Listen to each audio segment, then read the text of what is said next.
Oh, they got my section back in, yeah!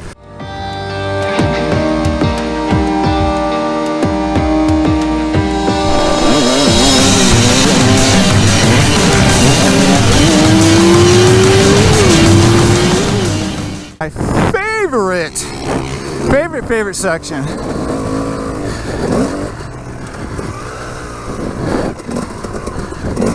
All of the obstacles by themselves are pretty easy to do, but what happens is when you put them together the way they did here, it's a really small tabletop, nothing to it, this little double jump, there's nothing to it, but the fact that you're hitting these obstacles as you're doing a 180, that's what makes it technical and that's what makes it hard. And you sit here and watch, most people will not go inside, they'll go outside like this guy here, and they'll take the long way around.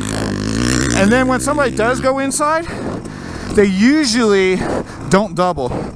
And if they do double, they screw up this turn after it. So I'm gonna walk you guys through how to approach this section. Again, super technical. Individual obstacles, they're like beginner obstacles. They're really easy. But putting them in this turn is what makes it technical. There's a saying in motocross, and the saying goes, you jump for show and you corner for dough. Turns is where you separate the beginner novices from the intermediate pros. And there again, somebody goes outside. Let's watch, there's a group of dudes coming right now. I bet you $1 not one of them takes the inside and doubles. They're gonna go inside single, or they'll go outside. Okay, so I think this dude on the green bike, the Kawasaki, I think he's pretty good, like pro level ability. So let's see what he does. He goes, nope, he goes outside. Yeah, that must have been the other Kawasaki. There's a couple Cowies out on a track today. One of them's a really good rider. Another, see, there you go. I mean, we sat here, we watched, I don't know, 6 bikes, not one of them went inside. Because it's technical.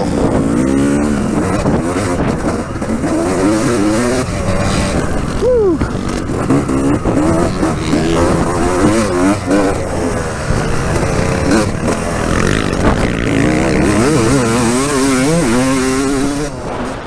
The setup for this technical section we're approaching actually begins in this left-hander.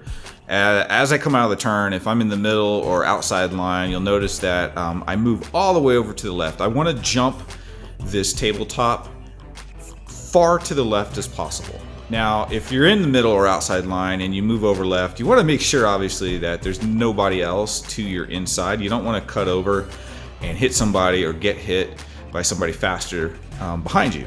Now, the reason why I move all the way over to the far left side is to give myself the widest entrance to the turn on the other side of the jump that we can't really see yet until we actually get up into the air.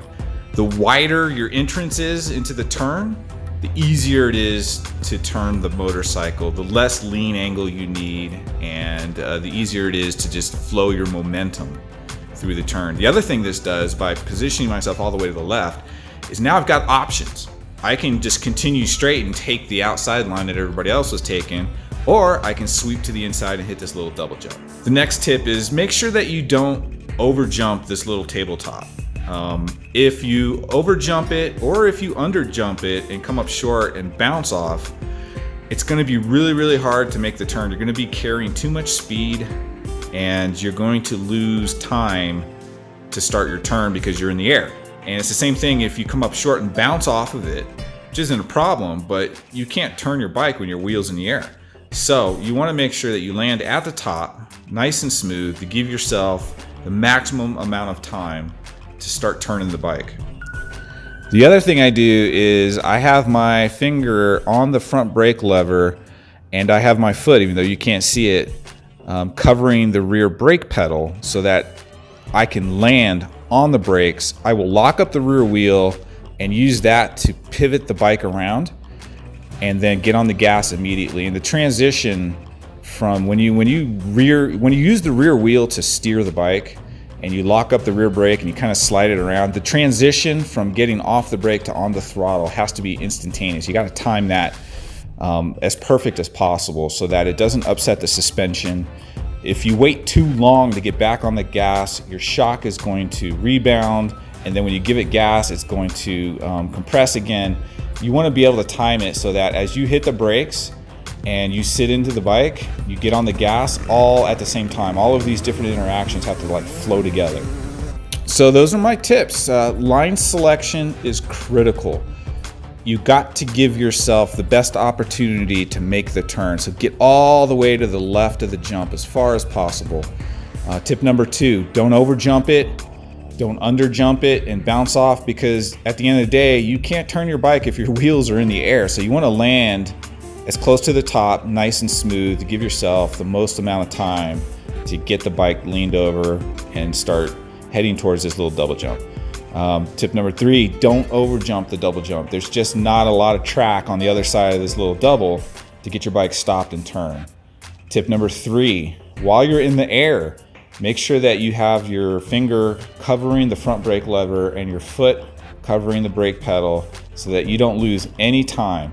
You land on the brakes, use the rear wheel to steer the bike by locking up the rear brake, pivot it around, and then bam, hard on the throttle. All right, guys, I hope you liked this video. I hope you found it interesting. Even if you don't ride dirt bikes or you don't ride motocross, whether you ride street bikes on the street or you ride street bikes on the track, line selection is key in all of those situations, and you can see how key it was in this particular technical section of track. So please subscribe if you haven't already. Hit that thumbs up.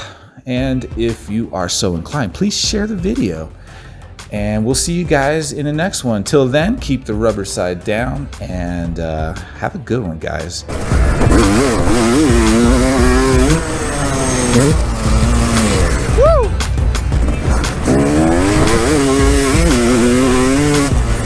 That felt good.